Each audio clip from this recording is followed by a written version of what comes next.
आज मैं आपके लिए एक आध्यात्मिक जानकारी लेकर के आया हूं। ज्योतिष से ही रिलेटेड है, लेकिन ज्योतिष और आध्यात्म का आपस में चोली दामन का साथ है। बहुत गहरा संबंध है, एक ही सिक्के के दो पहलू हैं। क्योंकि जितने भी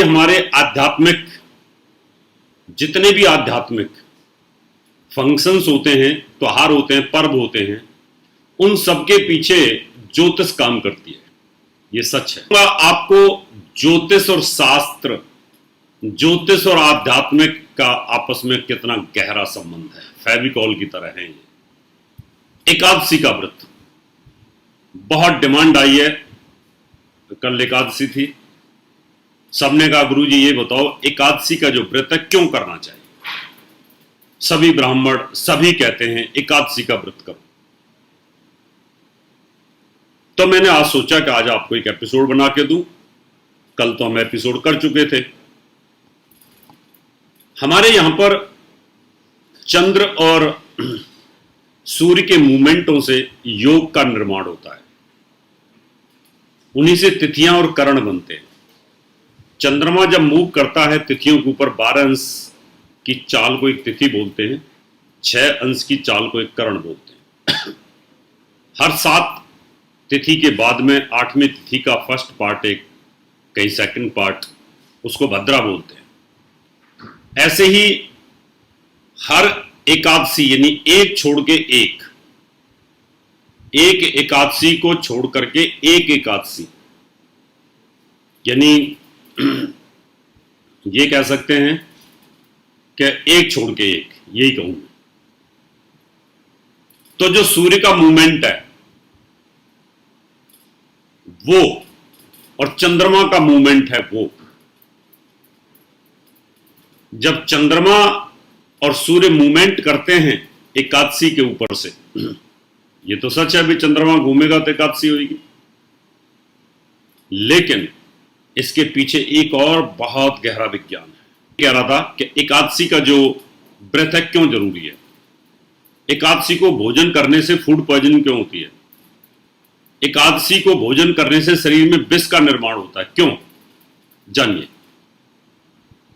एक एकादशी को छोड़ करके, एक महीना छोड़ करके एक महीने जो एकादशी आती है, उस एकादशी में सूर्य अपने नक्षत्रों पर चलता है।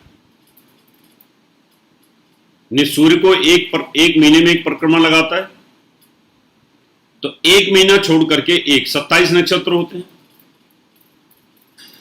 जैसे कि उसका कृतिका नक्षत्र है, जब वो कृतिका नक्षत्र पर आएगा एकादशी में, तो जब अपने नक्षत्र से मूवमेंट होता है तो वो पृथ्वी लोक पर विष फेंकता है, और वो विष बहुत सारी जड़ी बूटियां एब्जॉर्ब कर लेती हैं, पृथ्वी उसको एब्जॉर्ब करती है, और वो जो विषैली जड़ी बूटी होती हैं उनसे फिर दवाइयां बनती हैं, वो उन्हीं नक्षत्रों में भी तोड़ी जाती हैं। आग का पौधा है, कीकर का है, जड़ें हैं, आग की जड़ें हैं, बहुत सारी हैं, पीपल है, ये सब, नीम है, ऐसी बहुत सारी बूटियां हैं। ऐसे ही उत्तरा फाल्गुनी और उत्तराषाढ़ा नक्षत्र, 3 नक्षत्र सूर्य के हैं।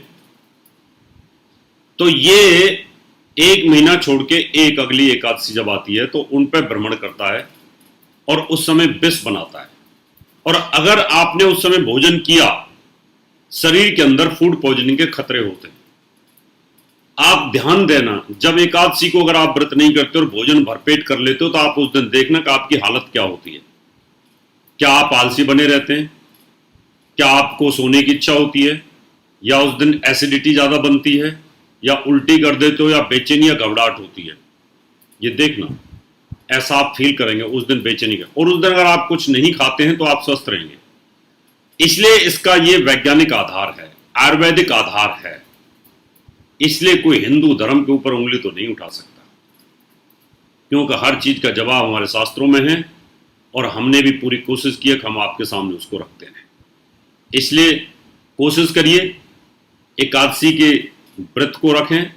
अब बात आती है कि एकादशी के दिन चावल क्यों नहीं खाने चाहिए।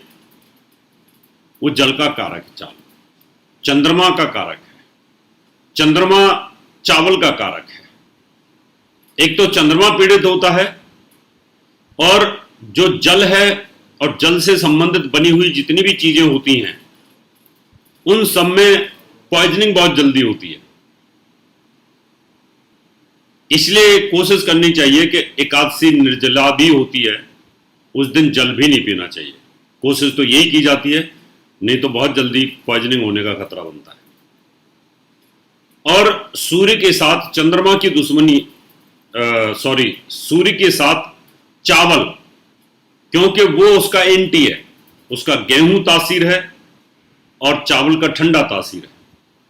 इसलिए अगर हम एकादशी को चावल खाते हैं तो बहुत जल्दी फूड पॉइजनिंग का खतरा बन जाता है। ये इन सब के वैज्ञानिक आधार हैं। आगे बताऊंगा चौथ का चंद्रमा का क्या रहस्य है। आगे आपको आध्यात्मिक जानकारी भी देता रहूंगा हर तिथियों के बारे में, जिससे कि आपको लाभ मिल सके। अमावस्या का क्या रहस्य है, पूर्णिमा का क्या रहस्य है, वो सब जानकारी आपको देता रहूंगा। इसी तरह की और भी जानकारी लेने के लिए हमारे चैनल को सब्सक्राइब करें और नई वीडियो की नोटिफिकेशन के लिए बेल आइकॉन दबाएं। अगर आप ये वीडियो फेसबुक पर देख रहे हैं तो वीडियो को लाइक और शेयर करें। साथ ही अपनी राय कमेंट बॉक्स में जरूर बताएं। धन्यवाद।